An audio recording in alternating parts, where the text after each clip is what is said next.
did Canon sales and profits dive in 2022 due to, well, poor decisions and the enforcement of their intellectual property?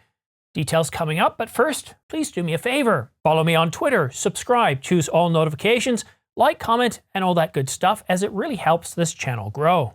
According to Canon's financial statements, in 2022, the camera market grew to 5,850,000 units. Canon managed to move 2,860,000 units. And doing the math, that's 48.9% of the market. That's pretty commanding. It's pretty dominating. It shows that Canon is still the king of the camera market.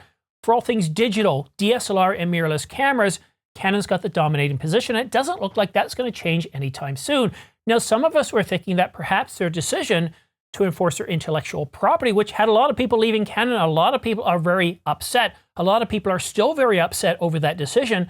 Some are sticking with Canon. Some have said, I'm not buying anything else from Canon until they allow Sigma and Tamron to produce lenses. Others went to Sony. Others just recently went to, well, Panasonic with their S2 or the S5 Mark II. But still, with 48.9%, it doesn't look like in 2022 that, well, much has changed in terms of Canon's dominating position. In fact, they increased unit sales by 120,000 units over 2021. And that's partly due to the introduction of the Canon EOS R7, the R10, and the R6 Mark II. The Canon EOS R10 is the cheapest R system camera to date. With the RFS mount, it was announced at $979 in June, alongside the Canon EOS R7, a camera that replaces the 7D in spirit. Both cameras performed well for the second half. But then in early November, Canon released a successor to the R6, the R6 Mark II, for the exact same price, announced in 2020, $2499, and it's been selling well as well. And while sales for 2022 are up 120,000 units over 2021, Canon's predicting even more growth in 2023 to hit 2,900,000 units. But to be able to do that, well, they're going to need more camera models. What models are they planning on introducing in 2023? Well, the rumors indicate that we're supposed to be getting the Canon EOS R5 Mark II in the second quarter of 2023. And this rumor came out to us courtesy of Canon Rumours on Black Friday, November the 25th. But since then, we've heard absolutely nothing. But the R5 is due to be coming out for this summer. Now, some people are thinking that, no, we're not going to get the R5 Mark II. Instead, we're going to get the Canon EOS R1 as rumored initially, and that's going to come out in the second half of 2023. One way or another, I'm expecting either a 5 series or a 1 series camera, and they should trigger a decent amount of sales. The Canon EOS R5 has been selling very, very well since its introduction in July of 2020. Well, it's been sold out in many locations throughout much of the 2.5 years it's been on the market.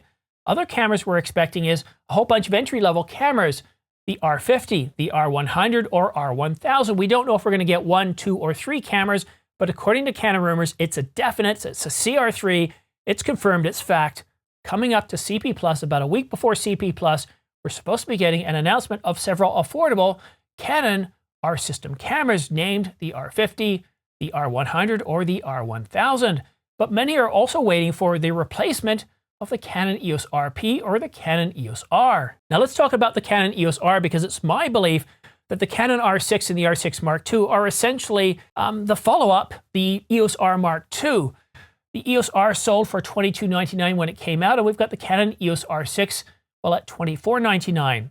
Canon indicated that the EOS R and the RP were kind of one-off cameras, and I don't have a problem with the Canon EOS R6 being a successor to the EOS R, but at $2499, there's a huge price gap between that $2499 and the current selling price of the Canon EOS RP at $999.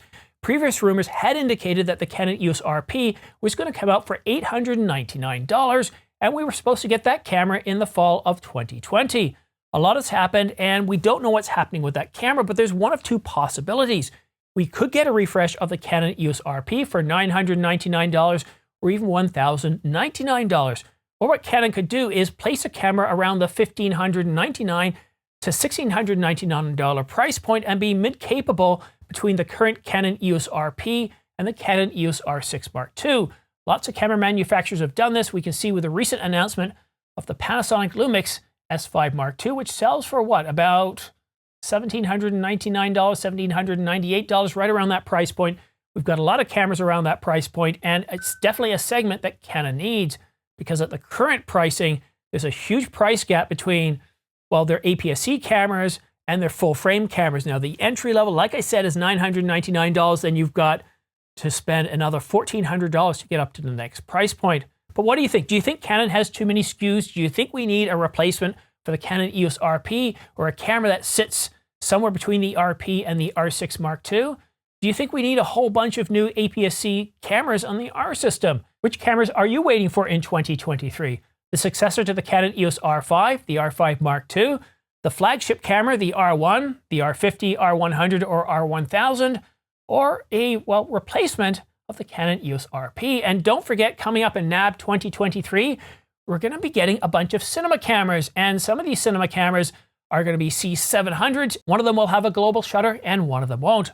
But that's it for now. If you want to stay up to date on all the latest camera gear and rumors or Rumours, then do yourself and me a favor. Please hit that subscribe button and choose all notifications. That way you can stay up to date on all the latest camera gear and Rumours, I said it again, all the latest camera gear and rumors.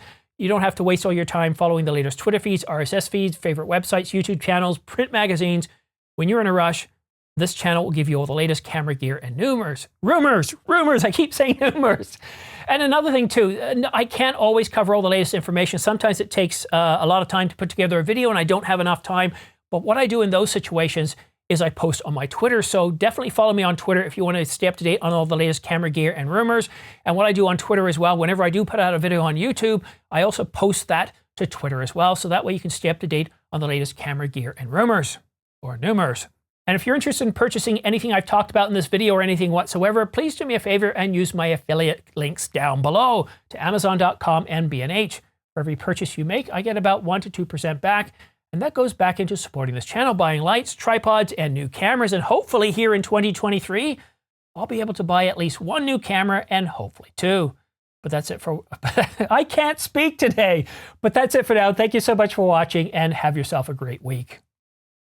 Oh, and if you're wondering why I'm not wearing the jacket and t-shirt, it's just been an absolute crazy week. I just finished my level 2 certification for TOGAF.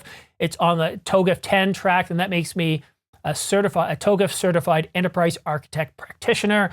So I just didn't have the time to go ahead and get changed. It's freezing down here. I'm super cold. Hopefully my lips aren't purple, but I'm going to go back to my regular uniform a little bit later. But sometimes I just don't care. I'm going to come down here with whatever I'm wearing. But if some of you have noticed, wearing a different shirt kind of changes the lighting a little bit, doesn't it? So maybe I will change things up a little bit in the near future. But again, thank you for watching. We'll see you again soon.